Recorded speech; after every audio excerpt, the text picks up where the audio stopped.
It is an ability to make meaningful sounds using your vocal organs.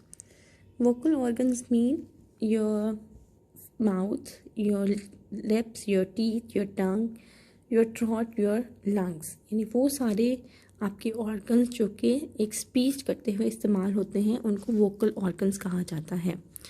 It is also called communicative skills, यानी ये एक ऐसी skill है जिसके ज़रिए हम आपस में एक दूसरे से बात कर सकते हैं. We can say that speaking means to converse, बात कर सकते हैं, और expressing one's thought and feeling in spoken language.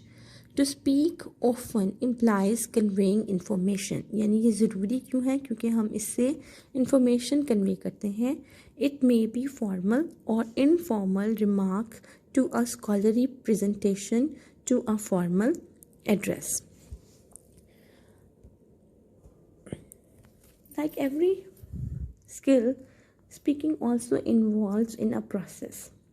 जिसमें सबसे पहले है conceptualization.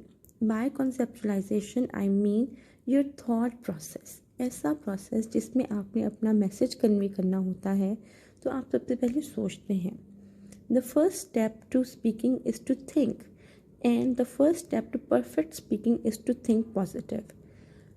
Good speakers have the ability to quick analyze and absorb the information given to them.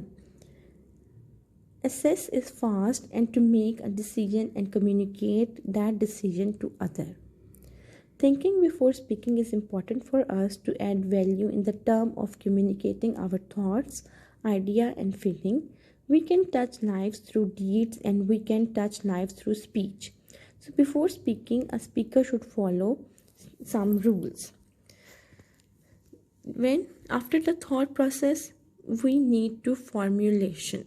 What is formulation? It is framing the sentences.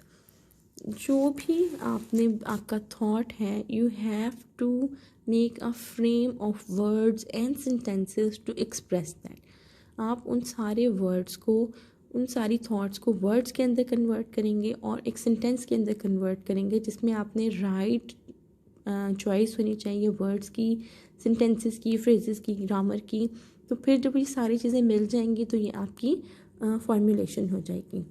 उसके बाद है articulation. Articulation means कि to produce sound with the help of different vocal organs. जब आपने एक sentence अपने mind में सोच लिया, जब आप उसको बोलने लगेंगे, अटर करने लगेंगे, कन्वे करने लगेंगे, then you have to use your mouth cavity, और आप उसको अपने वोकल ऑर्गन्स के थ्रू स्पीच करेंगे. जिस तरह से हम कुरान पाक पढ़ते हैं उसमें हमें पता होता है कि हम जो वर्ड बोल रहे हैं उसकी सही तरीका क्या है, तलफ़ुज़ क्या है, हमने उसको किस तरह से अदा करना है. इसी तरह इंग्लिश को भी जब हम पढ़ते हैं तो हम इस चीज़ का ख्याल रखते हैं कि किसी चीज़ का एक्सेंट क्या है, इसकी प्रोनाउंसिएशन कैसी है. So this is the process of speaking. इसके बाद है सिग्निफिकेंस ऑफ स्पीकिंग स्किल्स. क्यों इम्पॉर्टेंट है स्पीकिंग स्किल्स हमारी लाइफ में? सबसे पहले है लिंगुअल इम्पॉर्टेंस. लिंगुअल इम्पॉर्टेंस का मतलब ये है कि language is a strong medium of conversation. हम इसी से ही अपनी बाकी लर्निंग स्किल्स जो हैं उनको इम्प्रूव कर सकते हैं. As I told you earlier, जब हम किसी भी चीज़ को सुनते हैं, हम उसको प्रोसेस करते हैं. अगर एक अच्छा लिसनर है और वो बात को सही सुन रहा है तो वो उसको सही इवेलुएट करके ही विल टॉक बेटर. उसमें क्या होगा कि when he is able to think positive and think better, he would be able to speak correctly then write correctly. जितना वो अच्छा सुनेगा उतना ही अच्छी बातें जो हैं वो आगे प्रोड्यूस कर सकता है. ठीक है. Number 2 is social importance. हम सारे we all are social animals, और हम लोग जब भी आपस में एक दूसरे से कम्युनिकेट करते हैं, we have this spoken words. यही हमारा मीडियम है जिसके ज़रिए हम आपस में एक दूसरे की इमोशंस, फीलिंग्स शेयर करते हैं. तो speech is the medium. Speech वो ज़रिया है जिसके ज़रिए हम आपस में एक दूसरे से बात करते हैं. Number 3, communication importance. Communication importance इसकी क्या है कि हम जब भी अपने फ्रेंड्स के साथ, अपने दोस्तों के साथ या अपने रिलेटिव्स के साथ बात कर रहे होते हैं तो हमारा जो थॉट प्रोसेस है उसको वर्ड्स में कन्वे करने के बाद यही एक मीडियम है जिससे हम अपने फ्रेंड्स के साथ कम्युनिकेट करते हैं, उनसे बात करते हैं, not only in the home, not only in the college, not in the office, but world wide. हमने जहाँ पे भी जिधर भी अपना मैसेज या अपनी बात कन्वे करनी होगी, वी हैव टू स्पीक। उसके बाद है economical importance. By economical I mean here कि जब भी हमने बात करनी होती है, it is not possible for us to write each and every word every time. हर दफ़ा ये ज़रूरी नहीं होता या ये पॉसिबल भी नहीं होता कि हमने जो बात करनी है हम उसको लिख के करें, ठीक है। तो यही बात है कि जब हम बात करेंगे, व्हेन वी कम्युनिकेट, हमने सिर्फ बोलना है। बोलने से हमारी बात जो है वो अगले बंदे तक कन्वे हो जाती है। इसीलिए हम इसको कहते हैं कि ये एक इकोनॉमिकल, यानी कि हम एक ऐसी हैंडी चीज़ है जिसको हम कर सकते हैं। अब है जी essential steps for improving speaking skills. अब हमने कहा कि कुछ ऐसे स्टेप्स हैं before speaking we should know what the basic components for speaking effectively are. सबसे पहले है बीइंग एन एक्टिव लिसनर।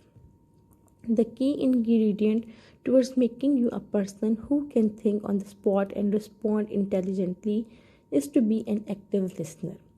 अच्छा स्पीकर बनने के लिए एक अच्छा लिसनर होना बहुत ज़रूरी है। This means listening carefully and giving your full attention to the words, tone, emotion and logic behind what the other is saying. दूसरों की बात जितना हम वर्ड से सुनेंगे उतना ही हम उसको अच्छा एवेल्युएट कर सकते हैं और उतना ही अच्छा हम उसको रिप्रोड्यूस कर सकेंगे। Be a quick organiser of the thoughts. हम में से हर एक के अंदर एबिलिटी होती है to think fast. The trick is to adopt some framework और model to structure new information into something coherent that we can respond with. For example, one can break down issues or ideas into past, present and future. हमें अपने mind में एक framework तैयार कर लेना चाहिए जिसके थ्रू हम बात कर सकें। उस फ्रेमवर्क में हमें ये स्पेसिफाई कर लेना चाहिए कि हमें बात किस मीडियम में करनी है, पास्ट में, प्रेजेंट में या फ्यूचर में, ठीक है। और हमें ये भी पता होना चाहिए कि जो बात हम कर रहे हैं उसके लिए हमारे पास क्या सही अल्फाज हैं या नहीं हैं। इसके बाद है structure your speech in your mind. जो भी आपकी स्पीच है उसको ऑर्गेनाइज करें, अपने आइडियाज़ और थॉट्स को ऑर्गेनाइज कर लें, एक माइंड मैप बना लें। The basic structure of any speech involves opening, body and conclusion, ठीक है। यानी पहले उसमें कोई कहीं से वो बात शुरू होती है, फिर वो उसका दरमियान आ जाता है और उसके बाद हम उसके कंक्लूजन पे पहुंच जाते हैं। It is very useful in delivering speeches and specially for the speaking in situation such as table topics during meeting और other time when called upon to say some words, ठीक है। जब आपको आपको कॉल किया जाता है कि आप अपने आइडियाज़ एक्सप्रेस करें, उस टाइम पे आप फ़ौरन ही अपने माइंड में एक मैप बनाएं जिसमें आपको पता हो कि from where you have to start, उसके एंड दरमियान में क्या होना चाहिए और फिर आपने ये बात ख़त्म कैसे करनी है। Number 4 is be prepared and practice. जो कुछ भी आप बोलना चाहते हैं उसके लिए तैयार रहें, ठीक है, और उसकी प्रैक्टिस करें। The more you know what you want to say the better you will get it. First brainstorm the topic of your speech and research it. जो कुछ भी आप पढ़ना चाह रहे हैं, बोलना चाह रहे हैं, उसके ऊपर रिसर्च करें, उस टॉपिक को बार बार पढ़ें। If you need to, write down all the points you want to make and then organize them into an outline. Then practice your speech out loud at least 3 to 5 times. और उसके बाद अपनी speech को आप 2 या 3 दफ़ा ज़ोर से ऊंचा बोलें, तो उससे आपकी प्रैक्टिस हो जाएगी बोलने की। Know the audience. The better you know your audience or listener, the easier it will be to connect to them as you speak. जितना अच्छा बेहतर आप अपने ऑडियंस को समझ जाएंगे उतना ही आप उनसे अच्छा कनेक्ट हो सकते हैं। When you are able to make the connection, you will hold their attention. जितना जल्दी आप उनके माइंड रीडर अगर बन सकते हैं, अगर आप उनको देख सकते हैं कि वो आपकी बात किस लेवल पर समझ रहे हैं, उतना ही बेहतर है आपको अपने मैसेज को कन्वे करना। इसके बाद है KISS principle. Pay attention to the old KISS principle, that is keep it short and simple. जो भी बात आप करना चाहते हैं उसको सिंपल रखें और उसको शॉर्ट रखें। Stories can be powerful public tool, especially when they contain at least a hint of humor, but again keep them short or to the point. Shorter messages leave more impression. They are also easier for your audience to remember. इसके बाद है interact with your audience. Interact का मतलब है कि आप उनके साथ एक ताल्लुक़ बना के रखें। Lectures will rarely have the same impact on an audience that an open discussion will. जब हम किसी से सिर्फ बात करते हैं तो और उसका फीडबैक नहीं ले रहे होते या हम उनको जज नहीं कर पा रहे होते तो उसका इतना इम्पैक्ट नहीं होता। Look for the opportunities to involve your audience in what you are speaking about. जो कोई बात भी आप अपनी ऑडियंस के साथ शेयर कर रहे हैं, बीच में मौका ढूंढें कि आप उनसे इंक्वायर कर सकें, फीडबैक ले सकें जो कुछ भी आप बता रहे हैं। Ask for validation points you are making. जैसे आप उनसे पूछ सकते हैं कि am I right, has that ever happen to you, कि जो कोई भी बात मैं कर रहा हूँ क्या मैं सही कह रहा हूँ, आपका क्या ख्याल है, आप बताइए। और अलाउ टाइम फॉर क्वेश्चन, या फिर एंड पे आप उनके साथ क्वेश्चन आंसर सेशन रख सकते हैं। Also make sure to establish eye contact with your audience and keep it throughout your speech. उनके साथ आई कांटेक्ट रखें ताकि उनको पता हो कि आप उन्हीं से बात की जा रही है, ठीक है, अपनी पूरी स्पीच के दौरान। इसके बाद है speak with sincerity and passion. जो बात भी आप कर रहे हैं उसके लिए आपका सिंसेयर होना और पैशनेट होना ज़रूरी है। When a person wants to leave a lasting impression with the audience about one's topic, then be sure that you are true to yourself and your topic as you speak. Don't be afraid to inject enthusiasm and passion into the speech as well. This is the thing which we noticed during the speeches. जब speech और debate competition हो रहे होते हैं तो उसमें जब हमारा स्पीकर है वो जितने पैशन से, जितना लाउड होकर, जितनी उसकी टोन जो है वो एनर्जेटिक होती है, उतना ही हमें उसे सुनने में मज़ा आ रहा होता है।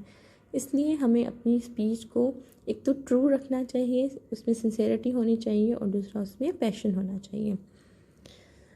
एंडिंग नोट्स, जब भी आप अपनी स्पीच ख़त्म करते हैं उसके एंड पे कोई ऐसा नोट होना चाहिए, कोई ऐसी बात होनी चाहिए जिससे आपकी स्पीच जो है वो मेमोरेबल हो जाए। So always close your speech in a memorable way. Give your audience something to think about as you finish up your speech. Open ended question देकर भी हम अपनी ऑडियंस को इन्वॉल्व कर सकते हैं, उनको थॉट प्रोवोकिंग कर सकते हैं उनकी, कि वो किसी न किसी चीज़ के बारे में सोचें और वो जब घर जाएं तो वो आपकी बात को रिकॉल कर सकें। Certainly it is good idea to summarize your main point one more time. जब भी आप अपनी बात ख़त्म करते हैं उसको एक दफ़ा ब्रीफ करके दोबारा बता दें। But then finish up with an inspiring story or quote, or leave them with a thought provoking question. कोई ना कोई ऐसा क्वेश्चन एंड पे उनको ज़रूर दे दें जो उनके जहन में स्ट्राइक करे, जिसके बारे में वो सोचें। आखिरी है जी फ्लुएंसी। फ्लुएंसी का मतलब ये है कि आप कितने एक्यूरेट हैं, कितने परफेक्ट हैं और कितना स्मूथली आप बात कर रहे हैं। जितना आप स्मूथली बात करेंगे, फ्लुएंट होंगे, उतना ही आपकी बात जो है वो दूसरों पर असर करेगी। The main goal is fluency. Remember that one doesn't have to know many complex grammatical structure to achieve that goal. और उसके लिए ज़रूरी नहीं है कि आपकी स्पीच जो है वो बहुत मुश्किल हो, उसमें बहुत सारे ईडियम्स हों, उसमें बहुत सारे एपिग्राम्स हों। अगर वो सिंपल है और आप उस बात में फ्लुएंट हैं तो it will give its impression. First of all try to speak as fluently as possible, even making some grammar mistake. शुरू में जब आप अपनी स्पीच को रिहर्स कर रहे हैं, जब आपने अपनी बात किसी ज़्यादा बड़ी ऑडियंस पे कन्वे करनी है, तो हमेशा कोशिश करें कि किसी ऐसी जगह पे बैठ कर प्रैक्टिस करें जहाँ पे आप सारे अल्फाज बार बार बग़ैर अटके जो है वो कर सकें। उसके बाद क्या करें, then after making one speaking fluent, जब आपकी स्पीकिंग फ्लुएंट हो जाए उसके बाद फोकस ऑन ग्रामेटिकल एस्पेक्ट। फिर आप ग्रामेटिकल एस्पेक्ट की तरफ देखें and improve them. So this was your speaking skill. अभी हम इसके अंदर और चीज़ें पढ़ेंगे, लेकिन आज का लेक्चर हम यहीं पे ही ख़त्म करते हैं, जिसमें हमने पढ़ लिया। आज के लेक्चर में हमने 3 चीज़ें पढ़ी हैं। एक कि स्पीकिंग होती क्या है, दूसरा स्पीकिंग का प्रोसेस क्या है, और तीसरा ये कि इसेंशियल स्टेप्स क्या हैं जिसके साथ हम अपनी इंग्लिश इम्प्रूव कर सकते हैं, अपनी स्पीकिंग स्किल्स जो हैं वो इम्प्रूव कर सकते हैं। So thank you for watching.